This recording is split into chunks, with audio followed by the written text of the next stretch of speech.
अगली सुबह, जी हाँ, वही हवा, वही भीगी महक, वही चहचहाहट सुनता हुआ मैं रिया के इंतज़ार में था कि अचानक कृष्णा हाउस कोर्ट में अस्त व्यस्त सी प्रकट हुई। उसे इतनी सुबह जगह देखकर मेरा माथा ठनका। क्या हुआ, तबीयत तो ठीक है ना? मेरे पूछते ही उसने एक मुड़ा तुड़ा पर्चा मेरी ओर बढ़ाया और मुझे सिसकियों से दहला दिया। बेहद सुंदर कॉन्वेंटी लिखावट में अंग्रेजी में लिखा खत था। ओम नमः शिवाय।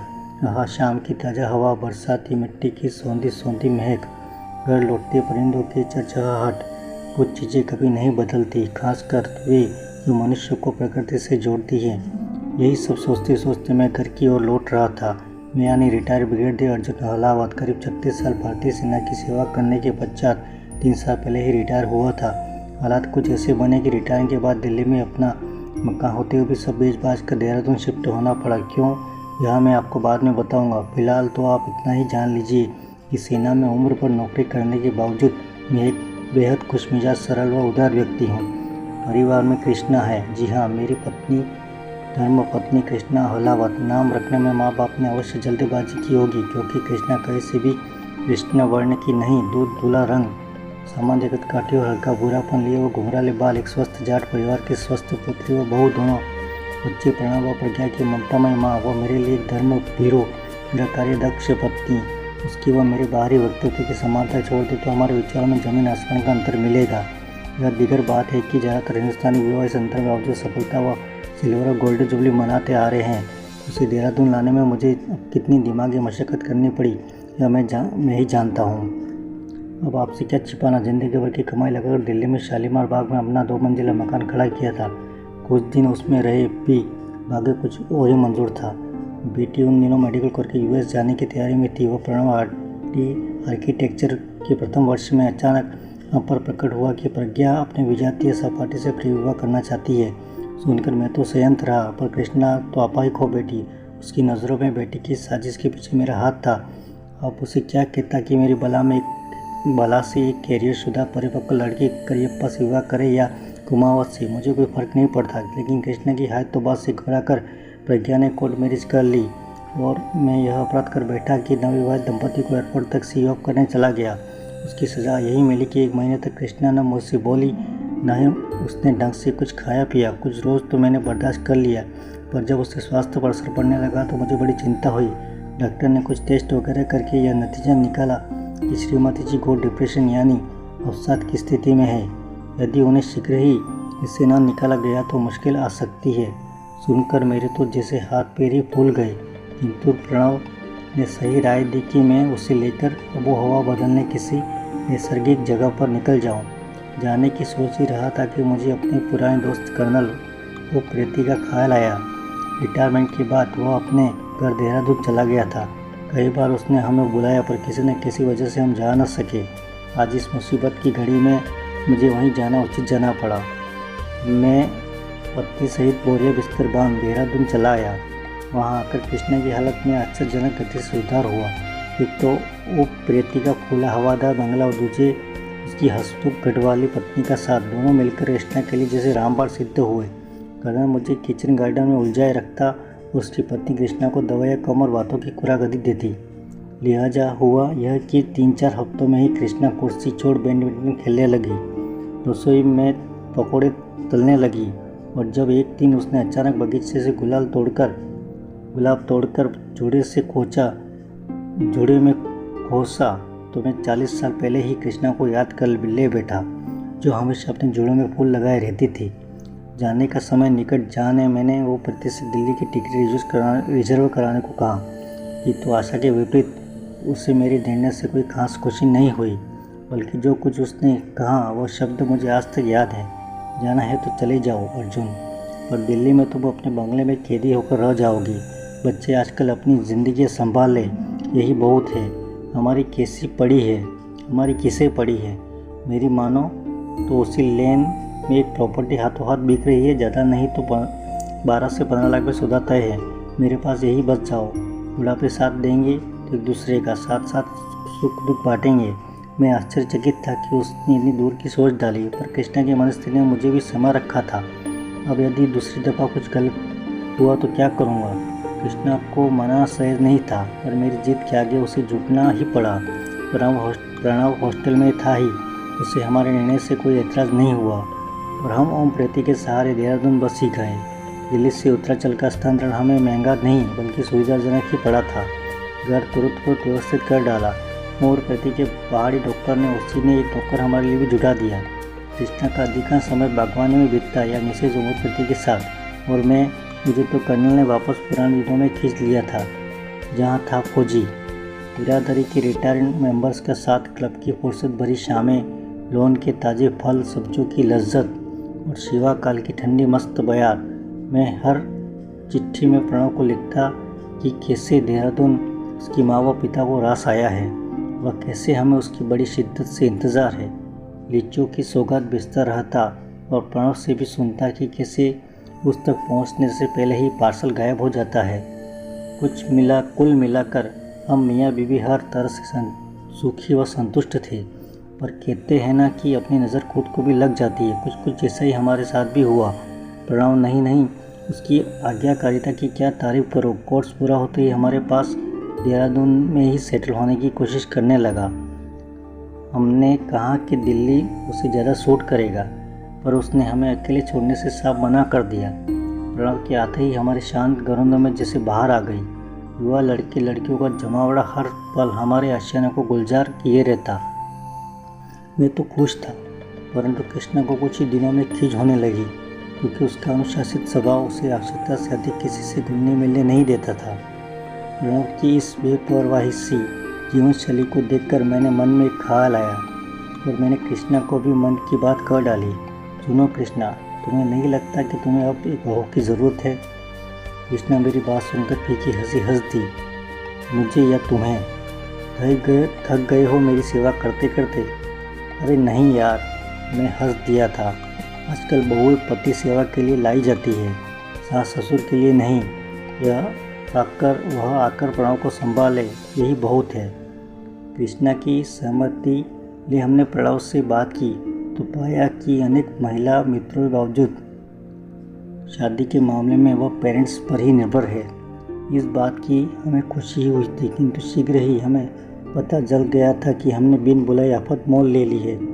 प्रणव की नौकरी बेहद आकर्षक न सही, किंतु उसकी कदकाठी और चेहरा अनदेखा करना असंभव था। हमारे जान पहचानने वाले यह जानकर कि हम बहू की तलाश में हैं, बिन बादल बरसात की तरफ टपक पड़े थे और मैं कृष्णा असहाय समझ नहीं पा रहे थे कि किसे हाँ करे और किसे ना। किसी की लड़की उच्च शिक्षित गृहकारी दक्ष संगीत विशारद थी तो कोई केवल इस बुद्धि पर अकड़ता था कि प्रणव को सोने से तोल देगा। मेरी अपनी परीक्षा न के बराबर थी, पर कृष्णा का कहने का था कि वह कुछ हो न हो लेकिन बहुत सुंदर तो होनी ही चाहिए। प्रणव ने सब कुछ हम पर छोड़ दिया, इसलिए हमारी जिम्मेदारी और बढ़ गई थी।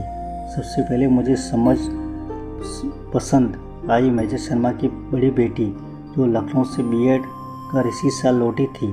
बेहद सुशील व घरेलू किस्म की थी, किंतु कृष्णा का कहना था कि वह प्रणव के सामने बहुत मैच्योर लगेगी। अब मैं इस मैच्योरिटी को क्या नाम देता समझ नहीं पाया, पर जान गया कि मेरी पत्नी मुझसे इस समस्या से जल्दी उबरने नहीं देगी। ऐसा नहीं कि उसे कोई न पाया हो, और उसकी पसंद की हुई चंपा सिन्हा जैसी चतुर आकर्षक स्टेट लेवल की वॉलीबॉल खिलाड़ी को देखते ही मेरा ब्लड प्रेशर बढ़ने लगता था। वो जान पड़ता था जैसे किसी भी पल वह हमें भी वॉलीबॉल की बातें उछाल देगी और प्रणव को ले उड़ेगी। और तभी एक दिन प्रणव उसे लेकर घर आया, उसे यानी एक एपिसोड की प्रधान नायिका को। अब रहस्य बढ़ाने से क्या फ़ायदा, लड़की हर तरह से अच्छी दिख रही थी। प्रणव के कंधों को छूता कद, गेरुआ रंग, बड़ी बड़ी आँखें और रेशमी लहराते खुले बाल देखते ही मेरी और कृष्णा की बातचीत खिल उठी। कृष्णा तो शायद उसकी नज़र भी उतार बैठती, वो तो प्रणव ने उसे रोक दिया।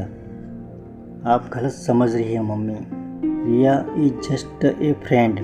हम थोड़े दिनों पहले ही मिले हैं। असल में इसके पापा भी आर्मी में हैं, पुणे पोस्टेड है। इसे पढ़ाई पूरी करते ही देहरादून में जॉब मिल गया और रहने की समस्या है। मैंने कहा कि हमारे घर के ऊपर का पोर्शन खाली पड़ा है, वहाँ पेइंग गेस्ट की तरफ रह लो, आप लोगों की परमिशन हो तो कहकर उसने बात अधूरी छोड़ मुझे हाँ कहते ज़्यादा देर नहीं लगती और कृष्णा को ना कहते। इस पर बार उस लड़की का आर्मी का ठप्पा काम कर गया। आखिर अपनी बिरादरी वाले की मदद तो हमें करनी ही थी। इस तरह रिया दत्त हमारे आशियाने में पेइंग गेस्ट बनकर आ गई। पेइंग गेस्ट मेरे हिसाब से एक अजीब विरोधाभास था, क्योंकि जो पे करे वह गेस्ट कैसे हुआ, जो गेस्ट नहीं हुआ तो घरवाला ही माना जाएगा। रिया ने हमें डिनर की पेमेंट भी की थी, और महीना बीतते बीतते कृष्णा ने वह क्लोज स्वयं ही उड़ा डाला। कारण भी कुछ सहज ही थे। एक तो रिया चूजे जितना खाती, उससे भी 4 दिन नागा रहता। जिस दिन उसका मन होता जिद करके सारा दिन रसोई में डिनर की तैयारी करती रहती। क्या कहूँ, कड़ी और पालक पनीर तो इतना लजीज बनाती थी कि मैं राजा कृष्णा के हाथ का स्वाद ही भूल गया। और भी कई बातें थी जो उसे गेस्ट से गृह सदस्य में तब्दील कर गई। कल सुबह का अखबार बहादुर नहीं रिया ही मुझे लाकर देती, और साथ रहता हरी चाय का सेहत से लबलबाता प्याला। ठीक 8 बजे वह नहा धोकर गेट पर ऑफिस जाने को तैयार खड़ी रहती, और मेरा फौजी हृदय उसकी नियमबद्धता को मन ही मन सराहने लगता। कृष्णा के लिए उसके पास सदा ऑफिस की चटखारों भरी गॉसिप का खजाना रहता। तो 6 बजते ही वह उसे नीचे उतरने के लिए आवाज़ें देना शुरू कर देती। इन सबके बीच उसे प्रणव से मेलजोल का कितना समय मिलता होगा आप खुद ही सोच लीजिए। पर इतना बता दो कि जब रिया रात का खाना हमारे साथ खाती, कोशिश करके वह भी समय पर डाइनिंग टेबल तक पहुंच ही जाती। मेरी अनुभवी आंखें लगातार दोनों का पीछा करती, पर कहीं कुछ भी ऐसा न मिलता जो शक की डोर को पुख्ता कर सके। माना एकाध बार प्रणव उसे ऑफिस छोड़ने गया, और कुछ एक बार उसने प्रणव की पसंद की कुछ खास चीज़ें बनाई, और इसके आगे कुछ और नोटिस करने का मेरा धैर्य जाता रहा। कृष्णा अक्सर मुझे उसके पिता से बात करने को उकसाती रहती। जब मैं उसे रिया के पंजाबी होने का हवाला देता तो वह हरियाणवी और पंजाबी की सम्मिलित संस्कृति की दुहाई देने लगती। मैं जान गया कि वह उस नेहा को पार लगाकर ही मानेगी, और इंसान के चाहने से क्या होता है। ऊपर वाले की तकदीरें इतनी अजीबोगरीब है कि वह केवल उन पर ही आश्चर्य कर सकते हैं, शिकायत नहीं। प्रणव की सहमति की हमने खास आवश्यकता नहीं समझी थी, और उसने वैसे भी यह भार हमें ही सौंप रखा था। रिया से उसके पिता का टेलीफोन नंबर तो हमने ले ही रखा था। रिश्ते जैसी गंभीर बात एक अजनबी से छेड़ते हुए बेहद झिझक हो रही थी। उस पर अभी हमने अपनी मंशा रिया से भी जाहिर नहीं की थी। कृष्णा बेहद एहतियात से चलने की सोच रही थी, क्योंकि उसे किसी भी कीमत पर वो रिश्ता चाहिए था। वह तो रात दिन उसकी आंखों में 12 तोड़ डोली के सपने डोलते रहते। बात करते करते अक्सर वह रिया के बाल सहलाने लगती, तो कभी उसकी ठीक से न खाने पर वो सो हिराते दे डालती। इस बीच मेजर मिश्रा की बेटी की शादी का कार्ड आया। हमारे अच्छे परिचित थे, सपरिवार आमंत्रण था। परिवार में अब कृष्णा रिया को भी घिनने लगी थी, तो उसने इसे भी साथ चलने को मना लिया। मुझे आज भी याद है कृष्णा की गुलाबी रंग की सिल्क साड़ी पहने जब वह सीढ़ियों से उतरी तो कोई राजकुमारी ही जान पड़ रही थी। गले में कृष्णा की ही दी हुई सच्ची मोतियों की माला, कानों में बूंदे और गालों पर स्वच्छ गुलाबी आभा। सादे श्रृंगार में भी वह किसी परी से कम नहीं लग रही थी। प्रणव की आंखों में उतरे प्रशंसा के भाव मुझसे छुपे न रहे। मन ही मन मैंने भी फैसला कर लिया, सुबह होते ही पुनः फ़ोन मिलाना है, बस कहना न होगा। शादी में सबकी नज़रें उसी पर जमी रही। साथ ही लोगों ने स्पष्ट इशारे से हमने उससे बहू के रूप में चुन लिया। हम खुद भी इसी खुमार में डूबते उतराते घर पहुँचे और ख्वाबों की हकीकत में बदलने का तवस्सुल लिए सो गए। अगली सुबह जी हाँ, वही हवा, वही भीगी महक, वही चहचहाहट सुनता हुआ मैं रिया के इंतज़ार में था कि अचानक कृष्णा हाउस कोर्ट में व्यस्त से प्रकट हुई। उसे इतनी सुबह जगह देखकर मेरा माथा ठनका। क्या हुआ, अभी तो ठीक है ना? मेरी पूछते ही उसने एक मोड़ा टूड़ा पर्चा मेरी ओर बढ़ाया और मुझे सिसकी उससे दिला दिया। बेहद सुंदर कॉन्वेंटी लिखावट में अंग्रेजी में लिखा खत था। अनुवाद ही पेश कर रहा हूँ। डियर अर्जुन अंकल व आंटी, आपके साथ जो वक्त मैंने गुजारा और मुझे हमेशा याद रहेगा। आज लेकिन इस सुहाने सफ़र का आखिरी पड़ाव है। मैं आपके घर में कुछ नकद व आटे के गहने लेकर जा रही हूँ। कुछ मजबूरी है, वरना यहीं रहकर आजीवन आपकी सेवा करती। मैं जानती हूँ आप प्राणों से मेरा विवाह करना चाहते हैं, पर यही समझिएगा कि अपनी मुँह दिखाए मैं स्वयं ले गई। कहाँ सुना, माफ़ करना। नोट, पुनः फ़ोन करना व्यर्थ होगा। नंबर ठीक है, पर मेरे पिता नहीं, पुराने लैंडलॉर्ड मिलेंगे। वे भी नहीं जानते कि मैं कहाँ हूँ। पढ़ते पढ़ते मेरी स्वयं यह हालत थी कि वहाँ खड़ा हूँ, कहाँ बैठूँ, समझना मुश्किल था। कृष्णा का रुदन कब थमा याद नहीं, पर वह इस बार डिप्रेशन में नहीं गई। कारण यही है कि मैंने तुरंत पड़ाव की सगाई एक परिचित परिवार से कर डाली और एक परी की तरह सुंदर न सही पर ठीक ठाक बहू घर ले आया।